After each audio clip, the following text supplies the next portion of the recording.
There are lots of people out there that need a cup of coffee to start their day. Helps to energize the body, but what if it were more than that? What if coffee had magical properties, not only to give you energy for the day, but to, say, heal wounds, recover stamina, or even conjure up magical spells? Today we're diving into a game where that happens. Originally an early access kind of title over on Steam, here is my review of Caffeine: Victoria's Legacy for the Nintendo Switch. In Caffeine, you play as Taka Knight, a young man on a journey to find his long-lost mother and recover the happiness he felt as a child when his now broken family was still together. A chance encounter with a caffeine-obsessed girl leads Taka to be thrown from a plane and recovered in the realm of Victoria, where coffee is central to society and caffeine is not something that energizes you, but gives you magical powers. In this new land, Taka goes on a quest to become a barista in this realm, not only to save the coffee house of the girl that rescued him, but to reunite with his mother in this weird land that he has memories of. Overall, I find the story here to be very good. You've got a colorful cast of characters, from the bubbly pastry girl Alice to the socially awkward proper girl Eliza. Everyone gets good character development in the different routes, and I found myself intrigued by the whole world the game showed. They put a lot of detail and effort into fleshing things out, both with background lore and the main cast. The only nitpick I have is with voice acting. The English voice actors did a pretty good job overall, but this is a game where key scenes are voiced and others aren't. This isn't a bad setup, a lot of Switch games have used this, but even those key scenes are only partially voiced. I don't know if it's supposed to be like this or a glitch, but some of the events will have a new character show up and they'll have voice lines, but everyone interacting with them won't.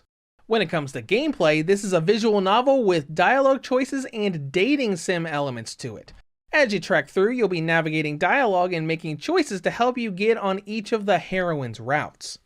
In most visual novels, you have two arcs. You've got the common route, which is basically the world setup or the first half of the game, and then you have your character routes, where the dialogue choices you've done in the game so far will let you go and fall in love with one of the main characters. And Caffeine does do this. The first 4 to 5 hours of the game will be the world setup and introducing you to all of the different heroines, Eliza, Alice, Oceane, and Mel. And then depending on the dialogue choices, you go on one of those characters' routes for the second half of the story. But Caffeine goes one step further with a third arc only accessible after clearing the routes of Eliza, Oceane, and Mel. It's a canonical continuation of Eliza's route as the true ending path. It's an interesting way of doing things where instead of just giving you the Eliza extension true ending path once you clear her route, the game encourages you to see what all of the character routes are like. Well, all of them except Alice. Now, how you navigate all of this is pretty standard. You can skip text, auto-advance, save and load throughout 6 pages of saves, though I will warn you to be sparing with your save files. I'll get more into this in a minute or two, but I would not save extra files when you get to new events. You may have 6 pages for it, but I wouldn't go past page 1. That also brings us to content and length. This will not be a short trek. By the time I cleared the common route to Eliza's route, I'd been playing for well over 10 hours. And after clearing the other routes and seeing the true end, I was easily sitting at well over 20. Even if you skip the routes you don't care to see, you will be in for a long adventure. Now let's strap in for presentation. We've got a lot to talk about here. With visuals, the game looks very good. All of the art is pretty and pristine, and although you can tell different styles came into play with the different event art, it all looks quite good. But that's not what we need to talk about. Performance is what we need to talk about. First of all is something that's already been fixed, but I figured I'd mention it anyways. When I first began playing this game, changes I made to settings would reset every time I closed and reopened the game. This has been fixed with patch 1.0.1. Now for the other issues. Caffeine has a tendency to lag when you're running the skip feature and sometimes just when you navigate the pause menu to save or change settings. It will also crash in normal or skip mode when you get to certain animated scenes on occasion, like when Caldi shows up at the coffee house. It doesn't happen every time, I would say it's about 50-50. But the thing is that these issues will get worse the further you get, and more specifically, the more save files you've used. It took me a long time to figure this out, but the more saves you use, the more unstable the game gets. I first saw this when I was going through my Eliza playthrough and got to page 6 of the save menu because I save a lot. It would crash every time I tried to use those 4 slots to save.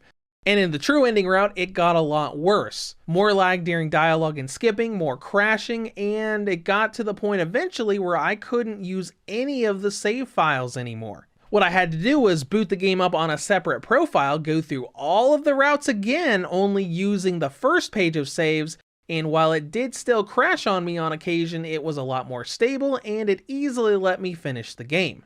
Now you're probably thinking, wait, why did you go through the entire game all over again? You could have just gone and deleted all of your save data outside of the one that you were using. Unfortunately, Caffeine doesn't give you the option of deleting save data one at a time. If you've already made too many, you gotta start from scratch or just keep going through the crashing and hoping that it eventually lets you through. So make sure you're very sparing when it comes to save files, because my trek of skip clearing the 3 routes again took me at least 3 hours to do. But getting past all that, let's go into battery life.